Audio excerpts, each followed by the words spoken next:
me your name. Here, therefore, and fear Satan, enemy of the faith. Give me your name, demon.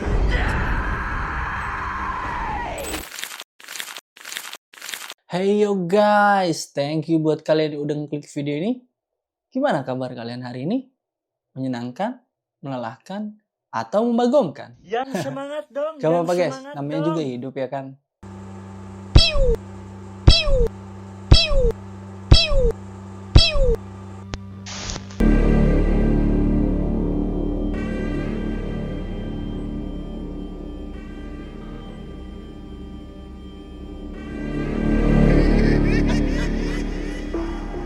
Kali ini, gue mau ngebahas tentang kisah mistis yang nyata dan berhasil diadaptasi menjadi beberapa film, guys.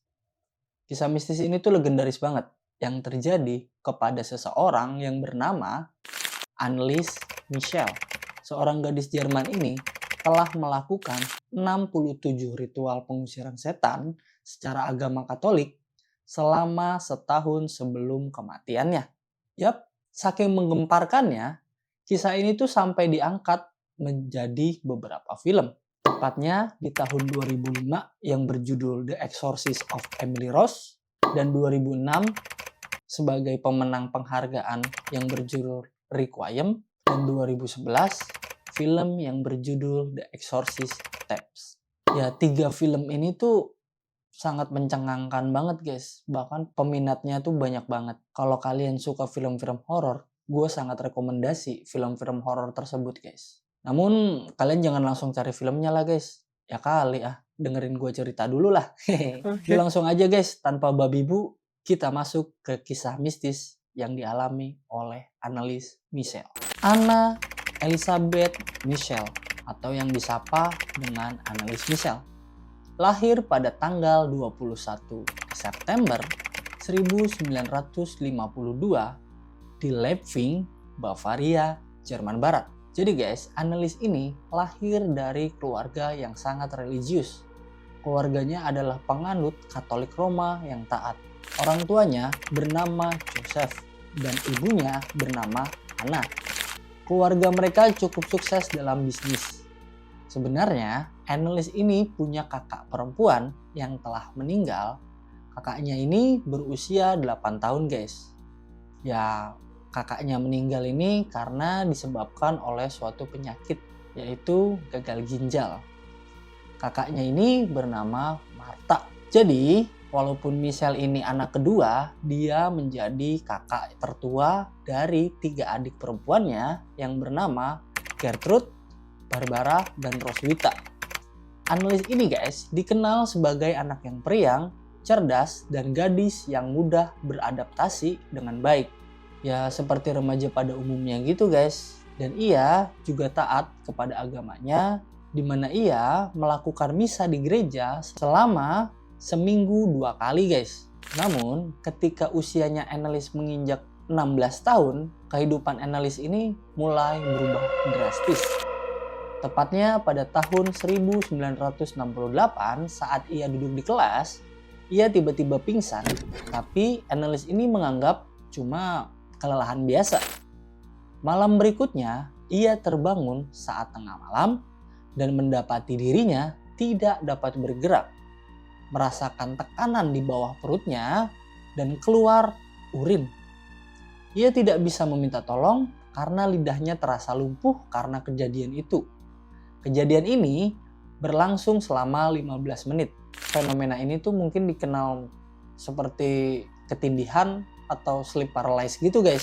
Setahun kemudian, tepatnya pada tanggal 24 Agustus 1969, fenomena pingsannya itu terulang lagi. Dia pingsan di siang hari dan ia juga mengalami kelumpuhan sesaat. Dan saat ia sadar, hari telah menjelang malam. Lalu, Ibu Anneliese memanggil dokter keluarga. Dokter keluarga ini bernama Dr. Vogt. Dan juga dokter spesialis saraf yang bernama Dr. Siegfried Luthi. Dari Dr. Luthi ini, ia melakukan tes EEG atau semacam scanning otak gitu guys. Namun, Dr. Luti ini tidak dapat menemukan keanehan atau kesalahan yang terjadi di dalam otaknya si Annelies Michel ini, guys. Tak lama kemudian, pada bulan September, Annelies mulai jatuh sakit, guys. Ia mengidap pneumonia dan tuberkulosis. Ia sempat dirawat di rumah sakit dan akhirnya dipindahkan ke sanatorium atau fasilitas medis untuk penyakit dalam jangka panjang. Ia tetap dirawat di sana bahkan hingga berbulan-bulan. Ya, kira-kira dari bulan Maret hingga sampai bulan Juni gitu, guys. Karena adanya masalah peredaran darah yang tak kunjung dapat disembuhkan oleh para dokter. Pada tanggal 3 Juni 1970, ia mengalami kejang ketiganya, guys. Dan gejala yang sama mulai dirasakan oleh Annelies Michel. Mulai dari lengannya yang kaku, badan yang terasa remuk, dan ia buang air kecil tak terkendali dan kesulitan bernafas. Ia kembali tidak dapat berteriak minta tolong untuk selama beberapa saat. Dan tepatnya pada 16 Juni 1970, Annelies akhirnya diperiksakan oleh dokter spesialis saraf yang lain yang bernama Dr. Van Haller, tepatnya di Kempten. Dan untuk pertama kalinya, dia diberi resep obat anti kejang yang bernama Dilantin. Pada bulan yang sama, di bulan Juni itu, guys, dia diberi resep obat yang lainnya yang bernama Aolep yang mirip dengan chlorpromazine yang digunakan dalam pengobatan psikosis termasuk skizofrenia karena si Annelies ini mulai kelihatan perilakunya terganggu dan ia sempat melihat wajah-wajah iblis. Sehingga dokter menyarankan untuk meminum obat agar terhindar dari delusi. Pada musim semi tahun 1973, hal-hal mistis mulai bermunculan, guys. Annelies ini mulai mendengar suara ketukan di kamarnya. Nah, jadi saat itu, guys, ibunya Annelies ini mulai percaya bahwa sesuatu supranatural sedang terjadi. Karena dia dan putri-putri yang lainnya dapat mendengar suara-suara yang Annelies dengar juga, guys. Seperti ketukan, hentakan yang berada di dalam lemari pakaian, lalu di atas langit-langit atap rumah mereka, dan juga di bawah lantai mereka, guys. Annelies ini juga menjadi sering melihat wajah-wajah setan dengan tanduk dan mengatakan padanya bahwa ia akan dikutuk selama-lamanya dan akan membusuk di neraka. Ibunya juga melihat Annelies yang sedang menatap patung Bunda Maria dengan ekspresi jahat dan mata yang hitam itu mulai melebar dan tangannya mulai membengkok seperti cakar. Pada musim panas, atas saran ayahnya, ia melakukan perjalanan ke tempat ziarah Bunda Maria, tepatnya di San Damiano, dengan harapan ia membangkitkan semangat untuk kembali normal. Namun hal yang terjadi di sana tuh sangat mencengangkan sekali, guys. Saat sesampainya di sana, Annelies malah mengaku bahwa ia tidak dapat memasuki tempat ziarah tersebut, guys. Karena ia merasakan tanah seperti terbakar di bawah kakinya sendiri, guys. Dan ia harus mengalihkan pandangannya dari gambar Kristus. Ia juga tidak tahan melihat gambar atau medali-medali dari orang-orang kudus yang begitu bersinar dengan terang. Ia juga menolak meminum air dari mata air suci. Dan yang lebih membagongkan itu, guys, Annelies ini tiba-tiba mengeluarkan bau busuk. Maksudnya Annelies ini tuh nggak lagi kentut, guys, atau dia nggak lagi pup di celana, bukan ya? Jadi bau busuk ini tuh mirip seperti bau kotoran yang terbakar. Dan meskipun Annelies terus menjalani perawatan dan berbagai tes medis serta obat-obatan selama beberapa tahun, tapi semuanya sia-sia, guys, seperti tidak ada kemajuan sama sekali. Jadi Annelies dan keluarganya meyakini bahwa ia harus menjalani pengobatan supranatural, ya seperti pengisuran setan atau eksorsisme.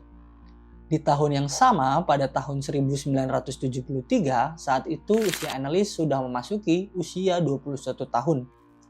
Dan akhirnya, Thea Hein berhasil menghubungi seorang Jesuit yang bernama Pastor Adolf Rodwig Jesuit itu adalah ordo dalam gereja Katolik Roma gitu guys. Tapi Pastor Rodwig ini tidak dapat pergi untuk mengunjungi si Anneliese. Dan sebagai gantinya, ia merekomendasikan pastor yang bernama Herman. Pastor Herman bertemu dengan Anneliese sebanyak 10 kali. Namun, Pastor Herman yang telah bertemu Anneliese sebanyak 10 kali tidak sama sekali melihat adanya perilaku yang janggal terhadap Anneliese guys. Jadi, pada bulan September 1973, Pastor Herman mengunjungi Pastor Ernest Al dan ia mulai menceritakan kasus Anneliese kepadanya. Pastor Alt yang telah mendengar kasus Anneliese langsung berniat untuk menolong Anneliese guys. Pastor Alt mulai menemui Anneliese dan pastor lainnya juga yang bernama Pastor Roth untuk melihat kondisinya si Anneliese. Melihat kondisi Anneliese yang tiba-tiba memburuk, Pastor Alt meminta izin kepada uskup untuk melakukan pengusiran setan. Namun ditolak guys. Jadi uskup ini memerintahkan Pastor Alt untuk terus mengamati kasus Anneliese aja guys. Di sisi lain, Anneliese juga menjalani pengobatan medisnya. Jadi, pada tanggal 27 November 1973, Anneliese mulai menemui dokter yang bernama Dr. Lanier. Dia tuh seorang psikiater gitu guys. Dr. Lanier ini menyimpulkan bahwa Anneliese mengalami neurosis dan menyarankan untuk pemeriksaan neurologis karena Anneliese memiliki riwayat kejang-kejang guys. Nah besoknya pada tanggal 28 November Anneliese melakukan EEG lagi dan lagi. Ia diperiksa oleh Dr. Ingard dan untuk pertama kalinya hasil dari EEG-nya Anneliese dianggap tidak normal guys. Jadi dokter tersebut mengganti resep obatnya Anneliese dari Dilantin menjadi Tegretol. Jadi obatnya ini tuh lebih keras gitu guys. Pada tahun 1975 kondisi Anneliese ini kian memburuk guys. Dia mengeram-ngeram seperti binatang, menggertakkan giginya dengan sangat keras dan berdiri kaku di depan sebuah salib dan menatap dengan penuh kebencian. Pada titik ini, orang tua Anneliese langsung membuat petisi ke uskup untuk melakukan pengusiran setan. Romo Alt diberi izin untuk mengatakan bentuk singkat bahasa Jerman dari ritual pengusiran setan ini guys. Pada tanggal 3 Agustus 1975, Romo Alt membacakan pengusiran setan secara singkat. Dan sepanjang bulan Agustus, Anneliese berperilaku semakin buruk. Ia melompat-lompat di tangga seperti kambing, berulang kali berdiri dan berlutut secara cepat hingga lututnya membengkak. Kekuatannya juga seperti manusia super guys. Berulang kali ia mencoba menyerang keluarganya dan menghancurkan benda-benda suci yang ada di sekitar dia. Ia mulai merasakan panas di sekujur tubuhnya hingga merobek pakaiannya. Ia memakan serangga yang ada di dinding, buang air kecil di lantai, dan menjilatinya. Akhirnya pada bulan September 1975, uskup memberikan izin kepada Pastor Arnold Rens untuk melakukan ritual pengusiran setan atau eksorsis. Dan pada tanggal 24 1975, eksorsis pertama pun dimulai. Eksorsis itu dilakukan oleh Pastor Rens dengan Pastor Alt, dan kejadian-kejadian yang ada selama eksorsis itu pun direkam selama berjam-jam guys. Dalam eksorsismenya, Anneliese menyebutkan beberapa nama, dan setiap nama yang disebut, setan-setan yang berada di dalam tubuhnya Anneliese menunjukkan kepribadiannya masing-masing. Ich hab Richter so, dass ich in dem Wald rein bin. Ich trag dir die Rotznase noch so lang, bis es lebt wird. Saublöde Weib. Für uns geht's kein Zurück. Sie in alle Ewigkeit. Sag mir den Namen. Ich, der Judas und der Nero, der Kain und der Hitler. Fünfzimmer. Das ist der 6. Oh, den haben wir gelogen. Den habt ihr jetzt Anneliese menyebut salah satu pastor yang bernama Fleischmann. Ia adalah pastor dari abad pertengahan dengan kisah pastor ini yang ditendang oleh gereja karena ia memiliki perilaku yang sangat buruk. Anehnya, dalam sesi eksorsisme yang dilakukan oleh Anneliese, ia menceritakan biografi dari Pastor Fleischmann dengan secara detail. Anehnya ya guys, bagaimana bisa gadis remaja mendeskripsikan sosok seseorang dengan sangat detail yang sudah ada jauh sebelum ia lahir dan tanpa pernah mendengar cerita dari siapapun. Di tanggal 31 Oktober di tahun yang sama, eksorsis ini berhasil mengeluarkan 5 iblis guys. Namun satu iblis lagi masih ada di dalam tubuhnya Annelies. Jadi setelah eksorsis ini berakhir di Oktober, Annelies mampu kembali bersekolah dengan normal. Meski harus hidup dengan berdampingan dengan satu iblis di dalam dirinya guys. Tapi guys, ternyata pada sesi eksorsis yang dilakukan pada 9 November di tahun yang sama, setan yang ada di tubuh Annelies mengaku dirinya adalah Yudas. Yudas dan keempat setan lainnya kembali tak lama setelah diusir guys. Aduh, gimana nggak capek itu si Annelies. Udah diusir, setannya balik lagi dong. Bahkan di bulan Januari dan Februari tahun 1976, Annelies mengaku bahwa ia tidak diizinkan oleh setan yang ada di dalam dirinya untuk makan atau melindungi dirinya dari hawa dingin. Ia sering membenturkan kepalanya ke dinding dan ia juga sering menanggalkan pakaiannya. Namun pada bulan Maret, Annelies berangsur-angsur pulih. Ia mulai makan lebih banyak dan mulai melanjutkan studinya. Tapi di bulan Aprilnya, si Annelies ini sudah mulai menolak makan guys. Dan teman-temannya menyarankan untuk memanggil dokter. Namun itu semua langsung ditolak oleh Annelies. Jadi selama sekolah, Annelies ini tuh tidak tinggal di dalam rumahnya guys.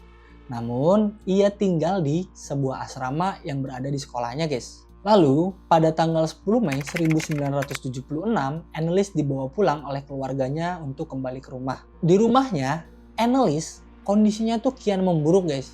Ia mulai mengamuk, meronta-ronta, dan setidaknya butuh 2 pria dewasa untuk menahannya. Dia juga sering memukul dan menggigit dirinya sendiri dan terus-menerus berlutut dan berdiri hingga ratusan kali. Tubuhnya tuh udah sangat kurus guys. Wajahnya cekung, giginya terkelupas, dan banyak memar-memar di sekitar matanya. Badannya juga penuh luka karena dia mulai menyakiti dirinya sendiri guys. Pada bulan Juni 1976, Annelies memberitahu keluarganya bahwa ia berharap semuanya akan berakhir di bulan Juli. Nah, di bulan Juli ini yang perlu kalian garis bawahi guys. Tepatnya pada tanggal 30 Juni 1976, suhu tubuh Annelies ini mencapai 38,9 derajat Celcius. Selama eksorsis, dia bersikeras untuk berlutut berulang kali meskipun keluarganya menahan Annelies dengan kuat dan meletakkan bantal di lantai untuk melindungi lutut Annelies dari benturan lantai. Dan dalam eksorsis yang terakhir, Annelies sempat berkata untuk terakhir kalinya kepada Pastor Renz, tolong pengampunan. Setelah ritual selesai, Peter selaku kekasih Annelies dan Pastor Renz pergi guys. Sementara orang tuanya tetap mendampingi Annelies. Annelies pergi tidur untuk beberapa saat. Annelies kemudian mulai menjerit-jerit lagi guys. Dan mulai terlempar dari kasurnya. Ayahnya yang masih berada di dalam kamar dan karena sudah lewat tengah malam, ia mengatakan kepada iblis-iblis itu untuk pergi atas nama Bapak. Karena sekarang sudah bulan Juli dan mereka wajib untuk pergi. Sehingga Annelies bisa untuk pulih. Setelah mendengar perkataan dari ayahnya, Annelies langsung berbalik dengan tenang dan langsung pergi tidur guys. Keesokan paginya, pada tanggal 1 Juli 1976, tepatnya di pukul 7, ayahnya memeriksa kamar Annelies dan melihatnya sedang tertidur guys. Jadi ia putuskan untuk bekerja. Setelah 1 jam kemudian, ibunya Annelies menelpon ayahnya dan memberitahu bahwa Annelies telah berpulang. Laporan otopsi menyatakan penyebab kematian dari Annelies adalah kekurangan gizi dan dehidrasi akibat hampir 1 tahun lamanya dengan keadaan setengah lapar dan menjalani serangkaian ritual-ritual pengusiran setan atau eksorsis. Annelies meninggal dunia dengan berat 30 kg di usia 23 tahun. Pada tahun 1976, negara mendakwa orang tua Annelies dan 2 pastor, yaitu Pastor Ernest Al dan Pastor Arnold Rance, karena menghalangi pengobatan medis yang diberikan kepada Annelies, yang secara tidak langsung itu dianggap sebagai pembunuhan karena kelalaian. Persidangan ini dimulai pada tanggal 30 Maret 1978 di Pengadilan Distrik dan sempat menjadi kontroversial di kalangan masyarakat, guys. Karena ada 2 isu yang menjadi inti dari kasus Annelies. Dalam persidangan ini tuh masih menjadi perdebatan, guys, antara medis ataupun spiritual. Yuk, kita masuk ke dalam pembahasan medis atau spiritual yang dialami oleh Annelies Michel. Dari sisi medis percaya, yang pertama, Annelies menderita kejang epilepsi selama 5 kali dalam hidupnya. Dan para penuntut menganggap keluarga Annelies membiarkan Annelies dengan penyakit kejangnya ini tanpa adanya pendamping atau pengobatan medis. Yang kedua, Annelies menderita psikosis. Psikosis ini tuh adalah kondisi mental yang ditandai dengan kesulitan dalam membedakan kenyataan atau imajinasi. Jadi, penuntut menganggap penglihatan dan pendengaran Annelies tentang setan-setan yang selalu menghantuinya disebabkan karena menderita psikosis. Ketiga, Annelies harus terus-menerus bergantung pada obat-obatan sampai sisa hidupnya agar ia tidak kejang dan bisa terkontrol. Penuntut menganggap kedua orang tua dan pendeta menghentikan pengobatan Annelies tanpa instruksi dokter sehingga Annelies menderita psikosis. 4. Pengusiran setan yang dilakukan oleh para pendeta dianggap secara medis malah membuat fantasinya Annelies tentang setan-setan yang berada di dalam tubuhnya yang sebenarnya itu tidak ada, dan membuat Annelies ini berpikir bahwa setan-setan itu memang ada dan berhasil mengganggu serta merasuki dirinya, guys. Nah, sekarang kita lanjut ke pembahasan supranatural. Dari sisi supranatural percaya bahwa yang pertama, tidak ada yang bisa menjelaskan secara medis walaupun Annelies Michel ini telah melakukan pemeriksaan medis, EEG, atau CT scan terhadap otaknya. Namun, pemeriksaan medis menganggap semuanya hanya normal-normal aja, guys. Kedua, tidak ada trauma yang bisa membuat Annelies sampai kejang-kejang dalam hidupnya. Ketiga, tidak ada yang bisa menjelaskan kenapa pupil dari mata Annelies jadi menghitam keseluruhan karena besarnya itu udah di luar nalar, guys. Keempat, tidak adanya penyakit lambung di dalam tubuhnya Annelies saat diotopsi. Karena biasanya, guys, pasien yang kekurangan gizi pasti di lambungnya yang sakit kan. Tapi ini benar-benar sehat walafiat gitu, guys. Kelima, saat rekaman suara diputar di persidangan, terdengar adanya beberapa suara dari mulut Annelies. Keenam, kekuatan Annelies menjadi super kuat, guys. Padahal Annelies ini diketahui tidak makan selama berminggu-minggu. Dan akhirnya, kedua pastor dijatuhi hukuman 6 bulan penjara yang kemudian ditangguhkan menjadi 3 tahun masa percobaan. Karena, guys, negara merekomendasikan agar tidak adanya pihak-pihak yang terlibat di dalam kasusnya Annelies untuk dipenjara. Sebaliknya, hukuman yang direkomendasikan untuk para pastor adalah denda, guys. Sementara penuntut menyimpulkan bahwa orang tua harus dibebaskan dari hukuman karena mereka telah cukup menderita. Pada tanggal 6 Juni 2013, kebakaran terjadi di rumah Annelies Michel yang pernah ia tinggali, guys. Meskipun polisi setempat itu mengatakan ini adalah kasus pembakaran. Beberapa penduduk setempat mengaitkan ini dengan kasus pengusiran setan. Jadi gimana, guys, menurut kalian dari kisah Annelies Michel ini? Kalau kalian tim yang percaya hal medis, coba di komen. Dan kalau kalian tim yang percaya dengan hal-hal yang mistis, coba kalian komen juga. Gua tunggu, mari kita berdebat di dalam komentar. Gunakan bahasa yang baik dan bijak ya, guys. Jadi gini, guys, kalau gua kutip dari ayat Al-Quran ya, guys. Sesungguhnya tipu daya setan atau iblis itu kan lemah, guys. Jadi kalian tuh nggak perlu, guys, ada yang ditakuti dari setan-setan atau para iblis itu, guys. Tenang aja, ya kan? Nah, kalian tahu nggak tipu daya apa yang hebat itu? Ya wanita lah guys. Kalian baca tuh. Surat Yusuf ayat 28. Tuh, Mbak editor di depan gua.